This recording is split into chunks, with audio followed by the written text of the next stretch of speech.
प्रधानमंत्री गृह मंत्री के नेतृत्व वाली जो केंद्र में सरकार है वो सरकार जीती हुई कहती है, लेकिन आज साबित हो गया है कि 22 दिन के लगभग 17 अवधि के बावजूद भी हमारे नेता राहुल गांधी जी के लगातार चुनौती के बाद भी वहां संसद के अंदर चुनौती पार करने के लिए भी हिम्मत नहीं हुआ। इस तरह से कल 3 मिनट 16 सेकंड में प्रधानमंत्री और गृह मंत्री एक औपचारिकता पूरा करके वापस हुए।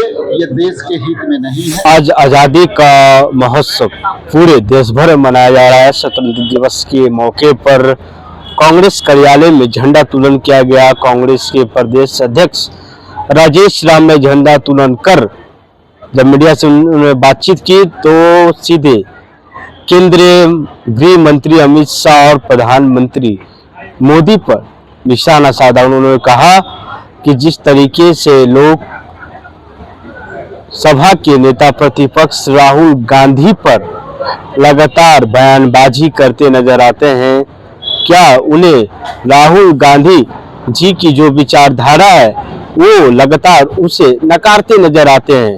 कांग्रेस के प्रदेश अध्यक्ष राजेश राम ने एक बड़ा बयान दिया है। आइए उनके पहले बयानों को सुनाते हैं कि क्या कुछ कहते नजर आ रहे हैं। बहुत बधाई इस स्वतंत्रता दिवस के शुभ अवसर पर हम सब मिल करके देश के गरिमा को बढ़ा रहे हैं, इस बात के लिए भी बधाई। आज स्वतंत्रता दिवस के शुभ अवसर पर मैं शॉर्ट में 2-3 बातें रखना चाहता हूँ। पहली तो ये बात कि जिस अंग्रेजों को 200 वर्ष हमारे देश पर कब्जा करके रखा, हमारे पूर्वजों ने खास करके गांधी जी के नेतृत्व में हमें स्वतंत्रता मिली और हर साल हम लोग स्वतंत्रता धूमधाम से मनाते हैं और देश को एकता, अखंडता, एकजुटता और धर्मनिरपेक्षता जो हमें संविधान देती है वो संविधान की हम रक्षा के संकल्प भी लेते हैं। आज के परिप्रेक्ष्य में जो केंद्र में सरकार है, खास करके प्रधानमंत्री गृह मंत्री के नेतृत्व वाली जो केंद्र में सरकार है वो सरकार जीती हुई कहती है, लेकिन आज साबित हो गया है कि 22 दिन के लगभग 17 अवधि के बावजूद भी हमारे नेता राहुल गांधी जी के लगातार चुनौती के बाद भी वहां संसद के अंदर चुनौती स्वीकार करने के लिए भी हिम्मत नहीं हुआ। आज जीते हुए उन जनप्रतिनिधियों पर बड़ी सवाल है और जनता के अपमान है।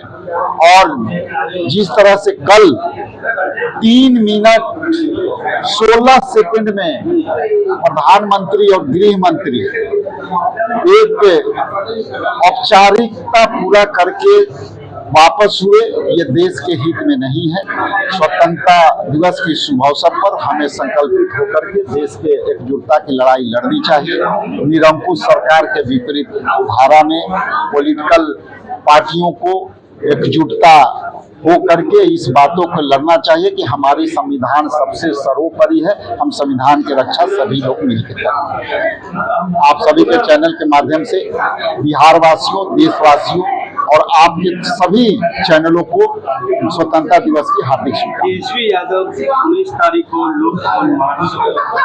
ये पॉलिटिकल सवाल हम बाद में ले लेंगे आपसे, आज एंजॉय कीजिए। आपने अभी मोदी जी और अमित शाह की बात की तो हुई, तो पॉलिटिकल देखिए सब अपने अपने हिसाब से देश के लिए, बिहार के लिए चिंतित हैं।